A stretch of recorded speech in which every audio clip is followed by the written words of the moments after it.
The last chapter involved a discussion on rational choice theory, the idea, according to criminologists, that criminals commit crimes based on a rational thinking process, which involves a cost-benefits analysis, i.e. the rewards of committing the crime that outweigh the costs, i.e. the punishment.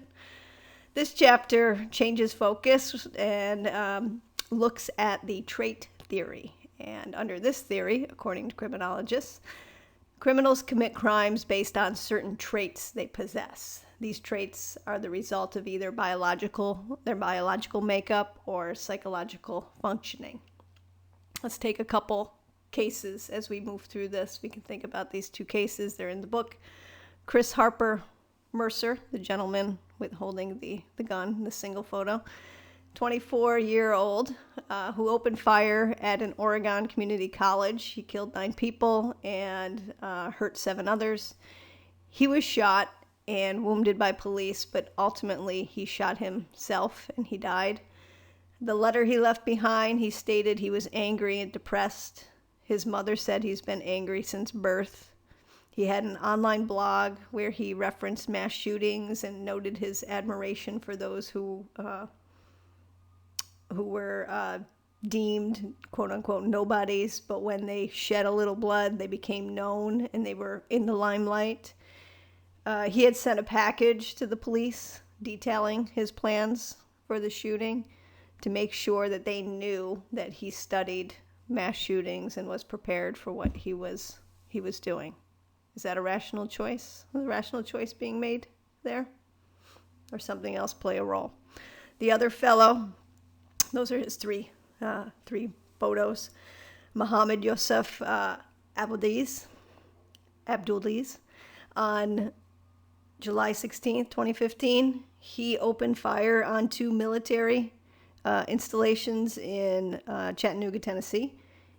He first committed a drive-by shooting at a recruiting center, and then he drove to the U.S. Navy Reserve Center and continued firing, where he was killed by police in a gunfight.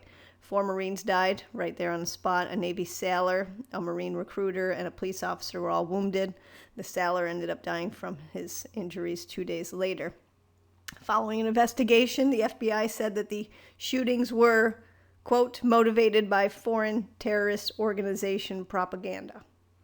And despite Muhammad not being on the FBI's watch list like his father was, that's what the FBI concluded. He had been born in Kuwait and he became a U.S. citizen in 2003. But the investigation also showed that he had a drug and alcohol problem, and his family tried to place him in a rehabilitation program, but they lacked the health insurance to allow that to happen, so it didn't happen.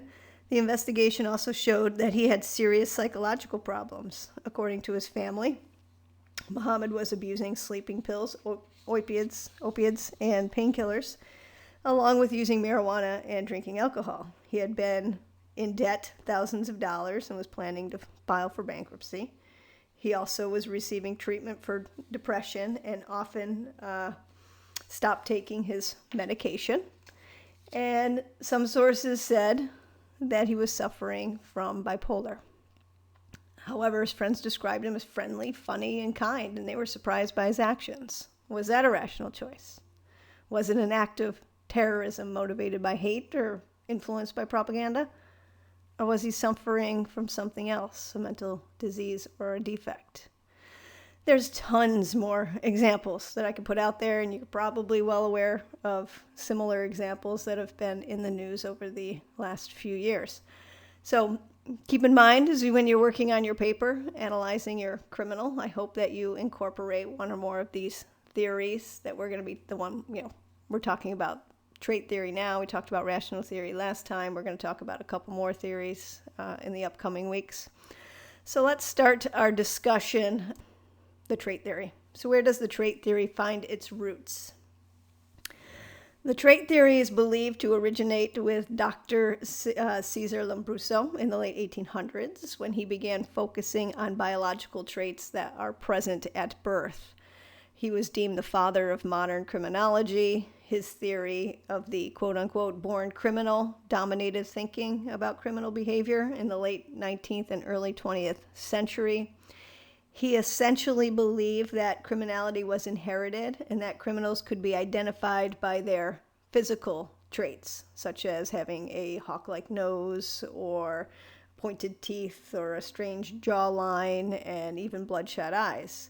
And that would confirm them as being atavistic or savage, and hence his theory of criminal atavism was created. And then criminologist Enrico Ferri, he interweaves some of social factors into this theory. And later on, criminologist Charles Goring challenged the validity altogether and concluded that delinquent behavior was the result of defective intelligence, which, according to Goring, should be controlled by regulating reproduction of families that showed abnormal traits of feeble-mindedness. These early views portrayed criminal behavior as a function of a single factor or a trait, such as a body part, nose, eyes, somehow the person's body was built, or on defective intelligence. And eventually, these theories fell out of favor because they weren't based on scientific fact. The research methodology was deemed slipshod and invalid. They weren't employing any control groups, and there was no scientific method that was employed. So that fell out of favor. And the more contemporary trait theory evolved in the 20th century. The focus of criminal behavior was on social factors such as poverty and family life, implying that there was a biological or psychological basis for criminal behavior, but then this theory was challenged as being racist or gender biased. We'll talk more a little bit about that later on.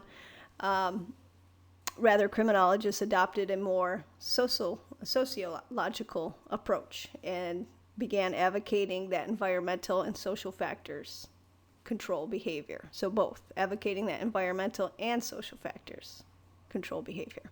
In 1975, criminologists renewed the interest in sociobiology, suggesting that behavior will adapt to the environment in which it evolved. So in other words, the views that human behavior is motivated by inborn biological urges to survive and persevere or preserve the species. And thus, it created interest in finding a biological or psychological basis for the crime. It prompted some to conclude that personal traits must be what separates the people who commit crimes from those who don't. So possessing these traits may help explain why, when faced with the same life situation, one person commits a crime and another doesn't. So living in a disadvantaged neighborhood will not cause a well-adjusted person to commit a crime, and living in an affluent area will not stop a maladapted person from offending. All people may be aware of and even fear the sanctioning power of the law, but their behavior is controlled by traits present at birth or developed soon after. However, contemporary trait theorists do not suggest that a single biological or psychological attribute adequately explains criminality. Rather, each offender is considered unique, physically and mentally. Some may have inherited criminal tendencies, and others suffering from neurological problems or suffering from another type of disorder mixed with the environment can cause criminality. So that's the contemporary trait view. We are going to dive into those. We are going to, criminologists, there's two types of theories: individual vulnerability and differential susceptibility models we're going to talk about. before diving in the different theories. Some criminologists believe that acts of crime involve both personal traits, such as mental defects, and environmental factors, such as socioeconomic status. And these two views and the association on how these two views interact and unfold. So there's two: the individual vulnerability, differential susceptibility. The first one provides that there is a direct link between traits and crime. Person is born with or develops a mental defect, and it affects their social functioning regardless of how they grew up or where they lived.